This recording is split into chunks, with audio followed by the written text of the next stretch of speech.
नमस्कार दोस्तों। आज हम अरावली पर्वतमाला पर माननीय सुप्रीम कोर्ट के हालिया आदेश के बाद देश के जनमानस में पैदा हुई नाराजगी और गहरी चिंता पर खुलकर बात करने जा रहे हैं। यह नाराजगी किसी अदालत के सम्मान के खिलाफ नहीं है। यह नाराजगी कानून के विरोध में भी नहीं है। यह उस डर की आवाज है जो लोगों के मन में बैठ गया है कि कहीं विकास के नाम पर प्रकृति से फिर समझौता न हो जाए। अरावली भारत की सबसे पुरानी पर्वतमालाओं में से एक है। हजारों सालों से यह राजस्थान, हरियाणा और दिल्ली को रेगिस्तान बनने से बचाती आई है। कभी यहाँ घने जंगल हुआ करते थे, झरने बहते थे, नदियों को जीवन मिलता था और जमीन के नीचे पानी की मोटी परतें थी।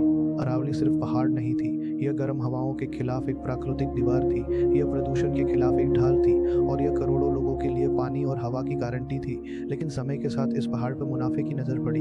अवैध खनन बढ़ा, पहाड़ों के सीने में विस्फोट होने लगे, पेड़ कटे, जंगल उजड़े और अरावली धीरे धीरे खोखली होती चली गई। इसके असर जमीन पर दिखने लगे, भूजल स्तर नीचे गया, नदियां सूखने लगी, वन्य जीव गायब होने लगे, गर्मी बढ़ी और आसपास के गांवों में पानी और रोजगार का संकट गहराता चला गया। हालात इतने गंभीर हो गए कि साल 2002 के बाद और फिर 2009 के आसपास कोर्ट ने अरावली में अवैध खनन पर सख्त रोक लगाई और साफ कहा, पर्यावरण संरक्षण किसी भी नीति, किसी भी सरकार और किसी भी मुनाफे से ऊपर है। कोर्ट के इन आदेशों ने अरावली को एक बड़ी राहत दी।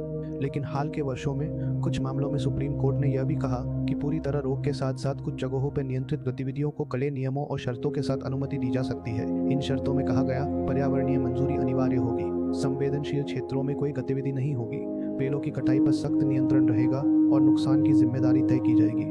कागज पर ये शर्तें मजबूत लगती है, लेकिन यहीं से जनमानस में चिंता शुरू होती है। लोग कहते हैं, जब पहाड़ पहले ही इतना नाजुक है तो शर्तों के साथ अनुमति कहीं धीरे धीरे फिर से अंधाधुंध नुकसान का रास्ता न खोल दे। विशेषज्ञों और स्थानीय अध्ययनों के अनुसार अरावली क्षेत्र का करीब 30 से 40% हिस्सा 100 मीटर से कम ऊंचाई में आता है। लोगों का डर ये है, अगर ये पैमाना मान लिया गया तो अरावली का लगभग 1/3 हिस्सा कानूनी सुरक्षा से अपने आप बाहर हो सकता है। और तभी लोग कहते हैं, 100 मीटर से कम ऊंचाई को पहाड़ी न मानना कानून नहीं, एक बहाना है। और यही बहाना लोगों के डर की सबसे बड़ी वजह बन गया है। जनमानस पूछता है, अगर अरावली पहाड़ की पहचान मीटर से तय होगी तो जंगल, जल स्रोत और जैव विविधता किस आधार पर बचाई जाएगी?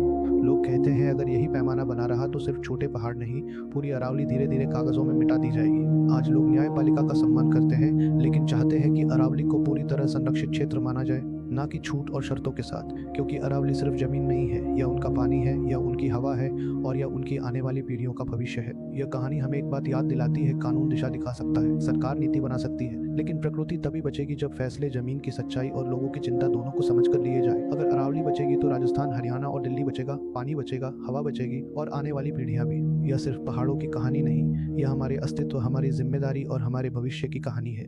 धन्यवाद दोस्तों, इस कहानी को धैर्य और संवेदनशीलता के साथ सुनने के लिए। फिर कभी किसी और ज़रूरी मुद्दे के साथ किसी और वीडियो में आपसे मुलाकात होगी।